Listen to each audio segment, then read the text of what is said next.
and welcome to our family-friendly edition of the 5CAST. I'm Mariko Izumi. This week on the 5CAST, we had the chance to ask some of the world's best anglers how they feel about fishing with their family. So stay tuned, because this is probably the only 5CAST that is suitable for kids.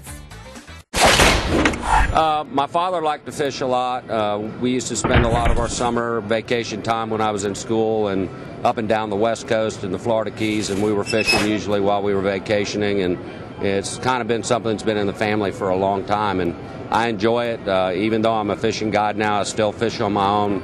My wife is on my tournament team. She fishes with me, and we just, I guess you could say it's just part of our lifestyle. We like to get the family together. A lot of times we may go out and fish for a little bit in the morning, go to the beach, do a little bit of swimming. It's kind of like a stress-free activity for us. We have several boats, so we can pick and choose what we want to do. We may go offshore, we may go inshore, we may just spend the day at the beach. But we enjoy our time together, and it's just a real simple activity, and it's easy for us.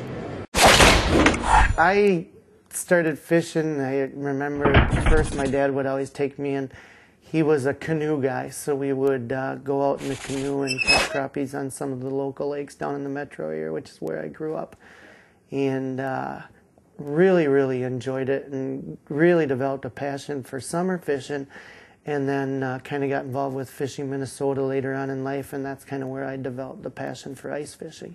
I had a lot of good friends that their parents were big into fishing a lot more than my parents. My parents loved fishing, but not quite as much as I fell in love with it, you know. But some good friends of mine had families or parents that were avid fishermen, and I went with them a lot on their boats and just fell in love with it.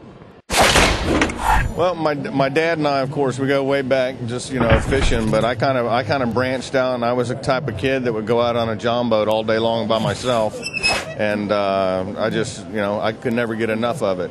And now that I'm a dad, I take my son out fishing as much as I can, and he's actually going to be my partner on the IFA Redfish Trail, which is not as big as the FLW, but it's a great starting tournament plateau if you want to come and learn how to do it professionally. The exposure that I had at a young age to fishing that nurtured me was my mother, believe it or not. My mother loved to fish. She's seen that I was so passionate about it, and she encouraged me and supported me, even when I was 10, 11, 12 years old, and I'd go around like a silly kid saying, I'm going to make a living fishing. And she said, you could do it. Well, that does it for a family-friendly edition of the 5CAST. I'm Mariko Izumi. And I won't lie to you, it was tough doing a 5CAST without the usual curse words and profanities we're used to. So next week, we promise it'll be our best 5CAST ever. I needed that. Clothing provided by Storm Tech, official performance apparel of WFN, the World Fishing Network. Hey YouTubers, if you want some more Mariko, check out our weekly 5CAST on WFN.tv.